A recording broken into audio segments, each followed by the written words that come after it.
Sama menundukkan hati kita, mari kita berdoa.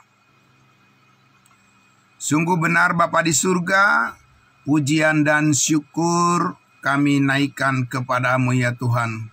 Karena kami tahu hidup kami adalah penyembahan.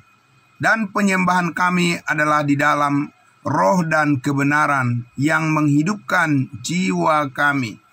Dan yang memberikan kepada kami keselamatan hidup yang kekal oleh kasih karunia Tuhan yang sempurna, memelihara, melindungi, meneguhkan, dan membuat hidup kami berbuah menjadi berkat bagi banyak orang. Terima kasih, kami terus berbenah diri ya Tuhan, dengan menyerahkan pikiran hati kami dibaharui oleh setiap kebenaran firman-Mu, pengetahuan akan rahasia Kristus akan menjadi penopang untuk hidup kami bisa tetap berdiri tegak, memberi kesaksian di hadapan-Mu di tengah-tengah dunia ini. Kami bersyukur menyambut kebenaran firman-Mu, Tuhan, yang menenangkan hati kami semua pagi hari ini untuk bersama-sama belajar dari setiap kebenaran firman-Mu.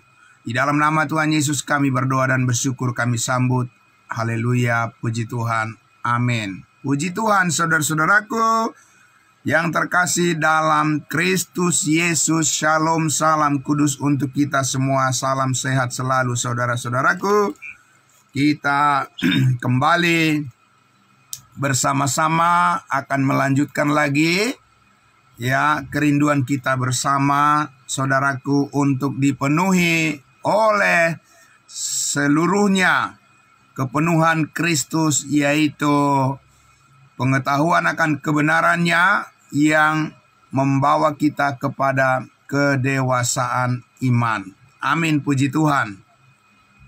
Jadi saudara-saudaraku yang dikasihi Tuhan Yesus, kemarin kita sudah dapat menyimpulkan satu doktrin yang besar, satu pengajaran yang sangat strategis dalam kekristenan, ya, di dalam kehidupan kita khususnya sebagai tubuh Kristus, atas pemilihan Tuhan sebelum dunia terbentuk, yaitu kata kuncinya adalah di dalam Dia, in Christ, ya, in Christ alone, di dalam Kristus saja.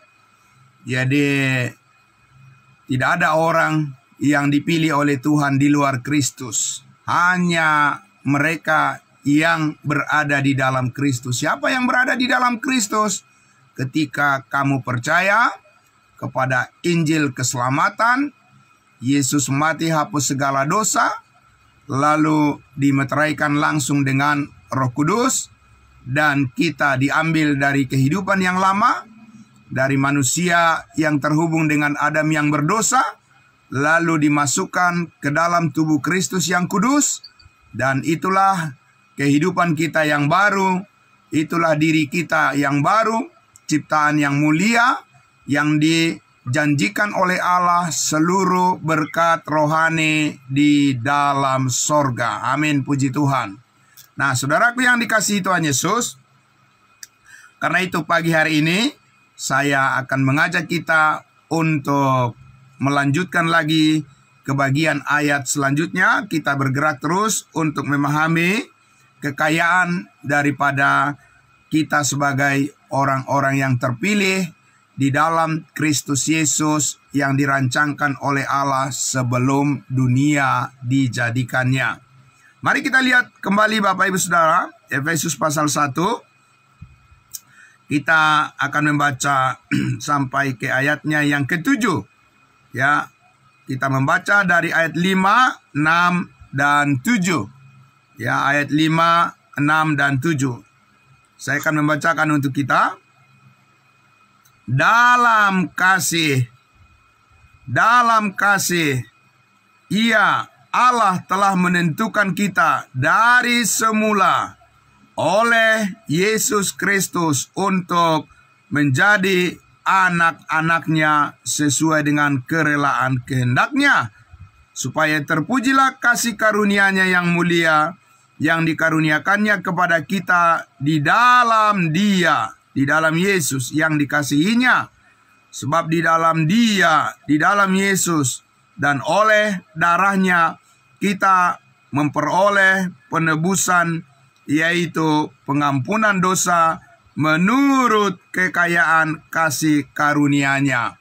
Bapak Ibu Saudaraku yang dikasihi Tuhan Yesus, sangat luar biasa pernyataan daripada firman Tuhan ini membangkitkan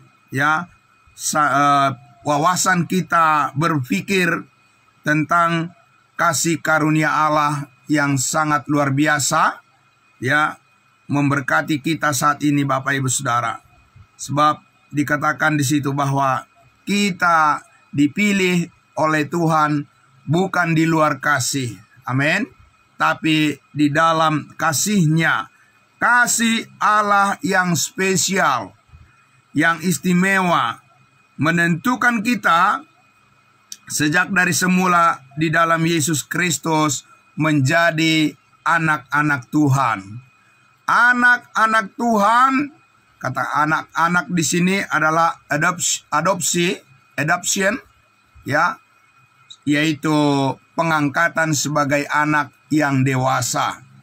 Bapak Ibu Saudara, biasanya di masyarakat itu pengangkatan anak itu adalah anak kecil, anak kecil. Tapi pengertian adopsi di dalam Alkitab berbeda dengan apa yang dipahami oleh masyarakat umum. Pengertian adopsi, pengangkatan anak oleh Tuhan kepada kita adalah pengangkatan anak sebagai orang-orang yang diterima sudah dalam keadaan dewasa. Amin. Kita dewasa bukan karena usaha dan perbuatan kita, Bapak Ibu Saudara.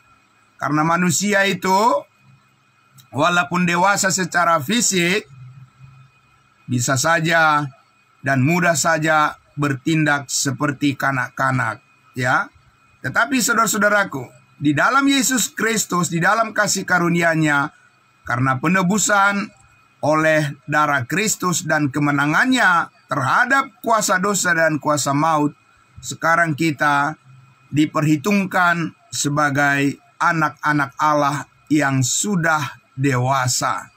Amin. Nah, Bapak Ibu Saudara, hanya pertanyaannya adalah apakah kita bisa menunjukkan bahwa kita ini sudah menjadi orang yang telah dewasa di dalam Kristus? Itu tantangan bagi kita masing-masing. Amin. Itu pertanyaan buat diri kita masing-masing.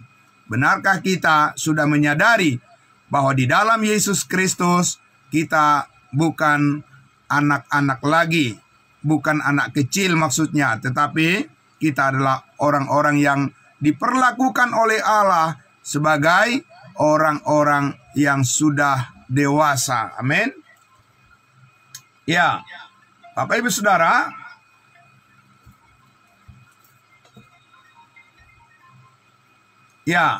Bapak Ibu Saudaraku yang dikasihi Tuhan Yesus. Jadi di sini kita lihat tadi bagaimana kita bisa menjadi orang-orang yang dewasa di dalam Kristus, Bapak Ibu Saudara. Kita menjadi dewasa di dalam Kristus adalah karena kita berada di dalam kasih-Nya, di dalam pelukan kasih Allah yang sempurna, oleh pengorbanan Yesus Kristus di atas kayu salib yang telah menebus dan mengampuni segala dosa kita. Maka sekarang kita di mata Tuhan adalah orang-orang yang diperlakukan oleh Allah sebagai orang-orang dewasa yang sudah mengerti akan kasih karunia Tuhan. Amin. Jadi saudaraku yang dikasihi Tuhan Yesus, kita lihat di situ dikatakan bahwa di ayatnya yang kelima tadi, sesuai dengan kerelaan kehendak-Nya. Jadi bukan kehendak kita, Bapak Ibu Saudara. Kalau kehendak kita itu sebagai manusia lama, itu inginnya bermain-main, Bapak Ibu Saudara. Makanya orang-orang percaya yang tidak menyadari kedewasaannya di dalam Kristus Yesus akan bermain-main, menghabiskan banyak waktu dengan sia-sia, ikut-ikutan dengan dunia ini, ya, buang-buang waktu, wasting time untuk sesuatu yang tidak berguna, yang sesuatu yang membuatnya menjadi buram gambar kemuliaan Kristus yang ada padanya, dan kesaksiannya menjadi batu sandungan bagi banyak orang.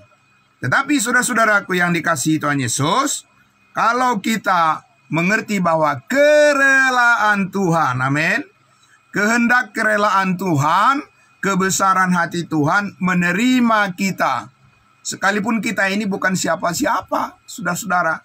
Saudara dan saya sudah diperingatkan oleh Rasul Paulus di Efesus 2 ayatnya yang ke-8, 9, sebab karena kasih karunia kamu diselamatkan melalui iman, itu bukan hasil usahamu tetapi pemberian Allah, itu bukan hasil pekerjaanmu, jangan ada orang yang memegahkan diri. Amin.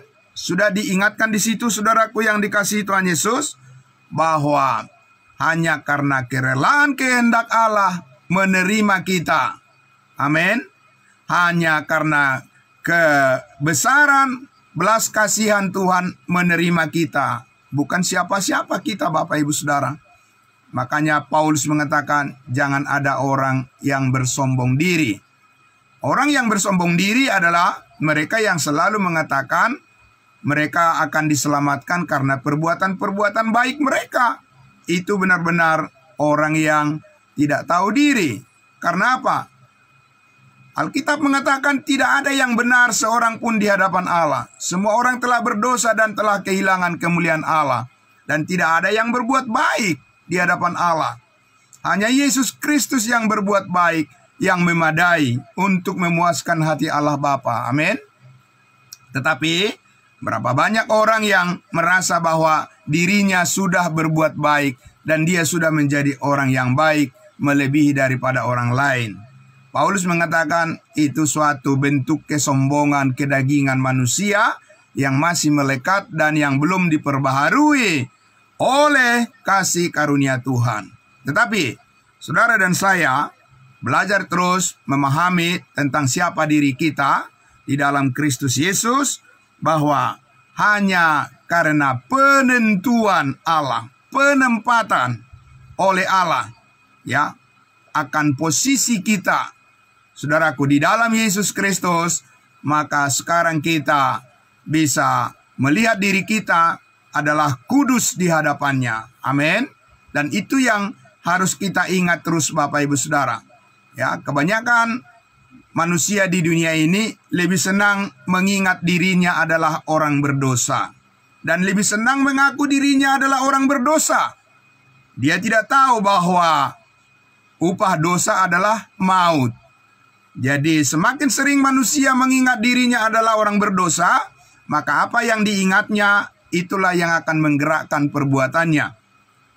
Sementara Alkitab mengatakan, saudaraku, di ayat 1 itu sudah dikatakan jelas, Efesus 1 ini, dari Paulus Rasul Kristus Yesus oleh kehendak Allah, kepada orang-orang kudus di Efesus, orang-orang percaya dalam Kristus Yesus. Amin.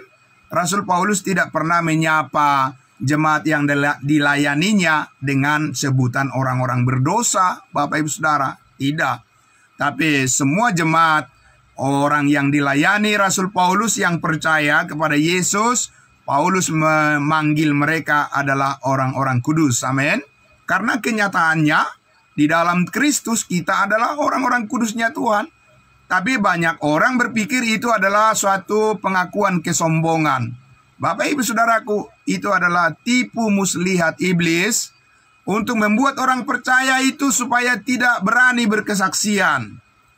Ya, tipu muslihat iblis untuk membuat orang percaya itu supaya mulutnya tertutup terus dan tidak berani bersaksi bahwa di dalam Yesus Kristus Yesus kita adalah orang-orang kudusnya Tuhan. Amin. Bapak Ibu Saudara, ya, berapa banyak orang yang berani bersaksi sebagai orang Kristen, saya adalah orang kudus? Paling Bapak Ibu Saudara, hanya pengakuan secara ritual di dalam ibadah minggu barangkali. Ya, aku percaya adanya gereja yang kudus, ya, dan persekutuan orang-orang kudus. Tapi kalau sudah ditanya, sesudah selesai peribadahan, Bapak Ibu Saudara, kamu orang kudus? Dia bilang, enggak, saya orang berdosa. Tapi tadi kamu di gereja mengaku kamu adalah orang kudus. Itu di gereja. Kalau di luar gereja adalah orang berdosa. Bapak Ibu Saudaraku, itu satu hal yang sangat-sangat menyedihkan dan memprihatinkan, bahwa pengakuan itu haruslah selaras dengan firman Tuhan. Amin. Bahwa pengakuan kita, saudaraku, di dalam kasih karunia Tuhan ini, kita di dalam kasih karunia Tuhan yang sempurna itu, kita telah diterima oleh kebaikan Tuhan menjadi anak-anaknya yang dewasa di dalam Kristus sesuai dengan kerelaan Allah. Amin. Karena hanya hati Tuhan terbuka menerima kita. Kita bukan siapa-siapa, Bapak Ibu Saudara. Ya, saudaraku yang dikasihi Tuhan Yesus, kita mempunyai nilai, ya, mempunyai value di hadapan Tuhan hanya karena Allah melihat anaknya yang tunggal Yesus Kristus dan semua orang yang ada di dalamnya. Amin. Jadi wadah daripada perkenanan Tuhan itu adalah di dalam Yesus. Tidak ada, Bapak Ibu Saudaraku, perkenanan Tuhan itu di wadah yang lain. Ya, di dalam gedung-gedung buatan tangan manusia, ya, di dalam organisasi-organisasi buatan manusia. Bapak Ibu Saudaraku, ya, tidak ada, bukan di situ. Di dalam ciptaan barunya, yaitu di dalam tubuh Kristus yang disebut gereja yang kudus, disitulah perkenanan Tuhan oleh kasih karunia-Nya dinyatakan Allah bekerja sedemikian rupa, berkarya melalui kehidupan kita orang-orang kudusnya Tuhan. Amin. Nah, itulah sebabnya di ayat 6, Bapak Ibu Saudaraku, ya, Efesus pasal 1 itu sangat luar biasa. Dikatakan supaya terpujilah kasih karunia-Nya yang mulia. Amin. Saudaraku yang dikasihi Tuhan Yesus, peninggian, pemuliaan, ya, pemujian kita adalah harus di dalam koridor daripada kasih karunia Allah yang sempurna ini. Kita tidak boleh melakukan penyembahan di luar daripada kasih karunia, karena itu akan menjadi sia-sia, dan itu adalah penyembahan yang tidak berkenan di hati Tuhan.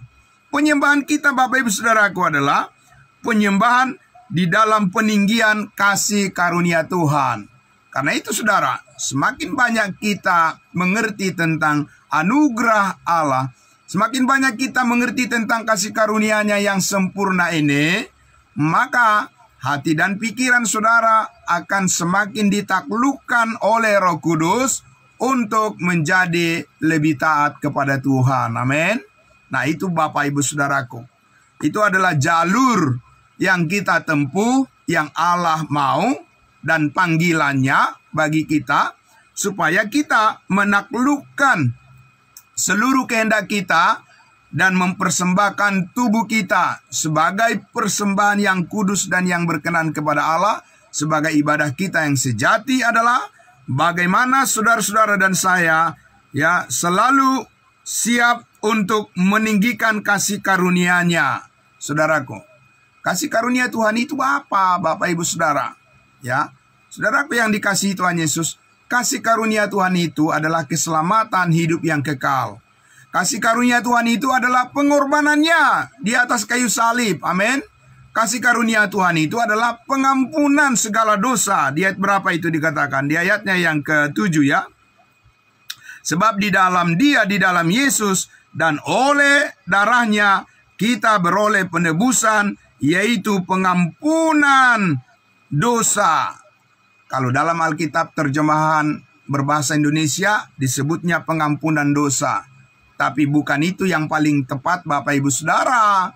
Ya, yang benar adalah pengampunan segala dosa. Karena kata dosa di situ adalah bentuk jamak, bukan bentuk tunggal, Bapak Ibu Saudara. Itu adalah bentuk plural. ya, untuk menandakan kata semua dosa. Itu adalah kasih karunia Tuhan, bukan sebagian dosa, Bapak Ibu Saudara, seperti dipahami oleh banyak orang bahwa percaya pada Yesus mendapat pengampunan sebagian dosa. Itu tidak benar, Bapak Ibu Saudara, itu keliru. Yang dilakukan oleh Yesus Kristus di atas kayu salib, kasih karunia-Nya adalah Dia mengampuni segala dosa kita, karena Yesus berkata di atas kayu salib itu sudah selesai. Amin. Jadi saudara yang dikasihi Tuhan Yesus, itulah kasih karunia yang kita tinggikan, supaya terpujilah kasih karunia-Nya yang mulia, yang dikaruniakannya kepada kita di dalam Yesus yang dikasihinya. Saudaraku yang dikasihi Tuhan Yesus, berulang-ulang dikatakan oleh Rasul Paulus, Yesus yang dikasihi oleh Allah Bapa. Yesus yang dikasihi, inilah anak yang kukasihi, kepadanya lah aku berkenan. Itu suara dari surga untuk menyatakan pengangkatan atau pernyataan kepada semua orang Israel, ya, bahwa Yesus Kristus kepadanya lah Allah berkenan. Kenapa? Karena hanya Yesus Kristus anak Allah yang mampu dan yang taat sempurna melakukan kehendak Allah Bapa di sorga. Tidak ada manusia yang mampu melakukan kehendak Allah Bapa di sorga, kecuali manusia berpikir bahwa kehendak Allah itu bisa dilakukan sebagian-sebagian, bisa dicicil-cicil. Bapak Ibu Saudara, penebusan dosa itu dicicil-cicil, ya, penebusan dosa, pengampunan dosa itu dihapuskan oleh Tuhan secara transaksional. Bapak Ibu Saudaraku yang dikasihi Tuhan Yesus, ingatlah bahwa bukan itu yang dilakukan oleh Tuhan Yesus. Yang dilakukan oleh Tuhan Yesus adalah secara sekaligus, secara simultan, ya, secara totalitas. Yesus berkata di atas kayu salib, sudah selesai, tetelestai. Amin. Yesus tidak mengampuni dosa saya sebagian-sebagian. Ya, itu konsep perjanjian lama, bahwa orang-orang percaya seperti Nuh, Abraham, seperti Musa, Daud, Yesaya, Yeremia, dosa-dosanya diampuni berdasarkan korban-korban hewan yang mereka persembahkan dan berulang-ulang. Tapi Bapak Ibu Saudaraku, kitab Ibrani mengatakan bahwa Yesus hanya satu kali saja mempersembahkan tubuhnya sebagai korban persembahan untuk menghapus segala dosa, menguduskan kita satu kali untuk selama-lamanya. Yesus tidak akan mati lagi menebus dosa manusia. Cukup satu kali saja, dan itu sudah selesai di atas kayu salib 2000 tahun yang lalu. Amin. Jadi Bapak Ibu Saudaraku, pahamilah arti daripada kasih karunia Tuhan yang sebenarnya. Bukannya Tuhan itu bertransaksi kepada manusia. Hari ini manusia minta ampun dosa, dosanya diampuni. Besok menangis minta ampun dosa, dosanya diampuni. Minggu depan minta ampun dosa, dosanya diampuni. Bapak Ibu Saudaraku yang dikasihi Tuhan Yesus, bukan begitu cara kerja Tuhan. Kasih karunia-Nya menebus dosa manusia. Jadi bagaimana? Cara Tuhan adalah satu kali saja Dia. Bapak Ibu Saudaraku, kita lihat dulu di dalam Roma pasalnya yang ke-5 ya. Ke-6 maksud saya. Roma pasal 6. Saya akan membacakan firman Tuhan kepada Bapak Ibu Saudaraku semuanya ya. Dan saudara bisa membaca berulang-ulang, dan silakan dibaca berulang-ulang apa kata firman Tuhan tentang kasih karunia pengampunan dosa. Bapak Ibu Saudara ya, di ayatnya Roma pasal 6 ayat 10. Saya baca pelan-pelan saja, saya akan bacakan. Bapak Ibu Saudara boleh menyimak dengan baik. Ya, dikatakan demikian. Sebab kematian Yesus Kristus tentunya, ya, karena kematiannya di situ N-nya adalah huruf besar. Sebab kematiannya adalah kematian terhadap dosa satu kali dan untuk selama-lamanya. Dan kehidupannya adalah kehidupan bagi Allah. Amin. Jadi saudara-saudara, tidak ada Alkitab mengatakan bahwa ya pengampunan dosa itu adalah berulang-ulang, Bapak Ibu Saudara. Ya, tapi dikatakan satu kali dan untuk selama-lamanya. Oleh darah Kristus, saudara-saudara memperoleh kasih karunia yang sempurna. Amin. Nah, Bapak Ibu Saudara, mari kita lihat satu lagi di dalam Ibrani 10 ayatnya yang ke-10. Ibrani pasal 10 ayatnya yang ke-10. Demikian dikatakan firman Tuhan. Saya akan membacakan untuk kita, saudara-saudaraku. Ibrani 10 ayatnya yang ke-10. Ya, demikian firman Tuhan. Dan karena kehendaknya inilah kita telah dikuduskan satu kali untuk selama-lamanya oleh persembahan tubuh Yesus Kristus. Ayat 14-nya. Ayat 14 saya lanjutkan. Sebab oleh satu korban saja ia telah menyempurnakan untuk selama-lamanya mereka yang ia kuduskan. Amin. Saudaraku yang dikasihi Tuhan Yesus, tidak dikatakan berulang-ulang dan berkali-kali, tetapi satu kali saja untuk selama-lamanya, dan itu sudah sah dan selesai. Saudara-saudaraku, kasih karunia Tuhan itulah yang kita terima saat ini sebagai alasan kita untuk memuji-muji Tuhan yang mulia. Amin. Jadi saudaraku yang dikasihi Tuhan Yesus, kalau kita percaya bahwa tidak ada yang mustahil bagi Allah, maka kita percaya apa yang dilakukan oleh Yesus Kristus di atas kayu salib itu sudah selesai. Amin. Itu adalah pekerjaan yang sudah selesai, yang sudah sempurna, dilakukan oleh Yesus Kristus. Dan kasih karunia-Nya itu diberikan kepada kita. Kita responi melalui iman. Dan sekarang saudara-saudara dan saya diterima oleh Allah sebagai anak-anak yang dikasihi-Nya, yang dikasihi oleh Allah, sebab kita sudah ada di dalam Kristus Yesus, anak Allah yang mulia dan anak Allah yang telah melakukan pekerjaan kehendak Allah dengan sempurna. Amin. Jadi saudaraku yang dikasihi Tuhan Yesus, karena itulah maka dikatakan tadi di situ di ayat 7, sebab di dalam Yesus dan oleh darahnya kita memperoleh penebusan, yaitu pengampunan segala dosa menurut kekayaan kasih karunia-Nya. Amin. Jadi saudaraku, pelayanan kita, saudara-saudara, mengapa kita mengutamakan terus, meninggikan terus pemberitaan tentang salib? Oleh karena apa, Bapak Ibu Saudara? Oleh karena itu adalah cara memuji kasih karunia Tuhan. Cara mempermuliakan Tuhan adalah menyaksikan apa yang dilakukan oleh Allah melalui anaknya yang tunggal di atas kayu salib sebagai jalan kebenaran bagi semua orang yang percaya dan memperoleh kepastian hidup yang kekal. Adalah pelayanan pendamaian yang meninggikan nama Tuhan. Dan saat ini itulah yang sedang dikerjakan oleh Allah melalui kehidupan daripada orang-orang kudusnya Tuhan. Amin. Jadi saudaraku yang dikasihi Tuhan Yesus, puji Tuhan kalau saudara-saudara mempunyai satu keberanian untuk memberitakan Injil kasih karunia Allah, Yesus mati hapus segala dosa, saudara terus semakin meninggikan nama Tuhan. Amin. Semakin banyak saudara memberitakan berita kekudusan Kristus, berita kepastian keselamatan hidup yang kekal hanya melalui iman kepada Yesus Kristus, maka semakin nama Tuhan Yesus ditinggikan. Maka semakin juga saudara-saudara dapat merendahkan hati di hadapan Tuhan, sebab itu bukan hasil usahamu, itu bukan hasil perbuatanmu. Jangan ada orang yang memegahkan diri. Amin. Saudaraku yang dikasihi Tuhan Yesus, maka saudara dan saya saat ini terpanggil untuk lebih merendahkan hati di hadapan Tuhan, supaya Tuhan memakai hidup saudara dan saya memberitakan kebaikannya kepada orang lain. Amin. Bukan memberitakan kebaikan diri sendiri, Bapak Ibu Saudara.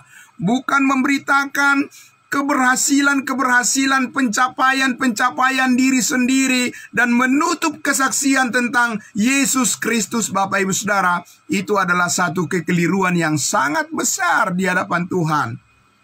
Karena saudara, keinginan daging itu memang sangat ingin dipuaskan dan ingin mendapat pujian, ingin mendapat aplaus dari orang lain.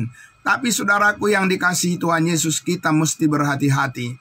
Biarlah peninggian itu hanya untuk Tuhan Yesus, hanya untuk kasih karunia-Nya, semata-mata hanya bagi Allah, dari Dia, dan oleh Dia, dan untuk Dia. Segala pujian dan hormat untuk selama-lamanya. Amin. Saudaraku yang dikasihi Tuhan Yesus, mari kita semua membuka hati kita, membuka diri kita, pikiran kita, serendah-rendahnya kita menaruh hati dan pikiran kita, letakkan di hadapan Yesus Kristus, supaya kasih karunia Tuhan itu terus membangkitkan semangat kita untuk memberitakan tentang salib Kristus yang telah diabaikan oleh dunia, yang ditolak oleh dunia, Bapak Ibu Saudara.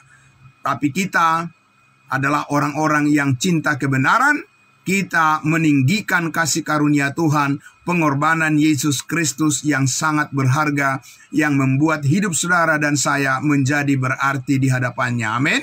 Saudaraku yang dikasihi Tuhan Yesus, itulah pekerjaan Roh Kudus yang kita sadari di dalam kehidupan kita, dalam keluarga kita, dalam hubungan kita sebagai saudara seiman, dalam persekutuan yang kudus. Kita semua terkonfirmasi dari kebenaran ini. Saudara-saudara dan saya bisa saling mendukung, saling menopang, saling menguatkan, dan saling mendoakan. Saudara-saudara, kita berlomba, berlari maju di dalam perlombaan iman yang Tuhan karuniakan bagi kita, karena kita tahu firman Tuhan berjanji, sebab besarlah upahmu di sorga. Amin. Mari kita berdoa. Bapa di dalam surga, terima kasih, kami sangat bersyukur ya Tuhan. Selangkah demi selangkah lagi kami maju bergerak untuk memahami rahasia kebenaran Kristus yang sebelum dunia dijadikan telah ditentukan menjadi kemuliaan bagi kami semua orang-orang kudus-Mu. Dan kami rindu supaya peninggian, kesaksian yang tiada hentinya, dengan penuh keberanian kami ya Tuhan, untuk menyatakan bahwa hanya karena kebaikan Tuhan, hanya karena anugerah Tuhan oleh pengorbanan Yesus Kristuslah, maka kami memperoleh seluruh berkat yang dijanjikan oleh Allah, dan membuat hidup kami menjadi berarti, dan kami terus ditopang semangat untuk menghadapi berbagai macam cobaan dan ujian hidup di tengah-tengah dunia ini. Tetapi kami percaya Yesus Kristus telah menang, dan kami pun bersama Yesus Kristus telah menang, bahkan lebih daripada pemenang. Dan karena itu kami rindu supaya setiap hari kami dipenuhi dengan pengertian-pengertian yang baru dari firman kebenaran-Mu. Dan terima kasih, terpujilah nama-Mu ya Tuhan, oleh karena kekayaan-Mu yang mulia, yang tiada habis-habisnya. Kami akan menikmati itu dan membagikannya, men-share kepada semua orang, supaya semakin banyak orang yang terberkati. Demi nama Yesus Kristus dan kemuliaan Allah Bapa, di dalam keyakinan pertolongan daripada Roh Kudus yang selalu menghiburkan hati kami, kami bersyukur, kami memuji-muji nama-Mu ya Tuhan kami. Haleluya, puji Tuhan. Amin. Amin. Terima kasih saudara-saudaraku. Amin. Selamat pagi semuanya. Salam kudus buat kita saudara-saudaraku ya. Terima kasih, puji Tuhan. Ya, terima kasih. Shalom semua. Salam sehat buat kita. Selamat beraktivitas. Kita akan jumpa besok pagi lagi. Ya, salam kudus semuanya.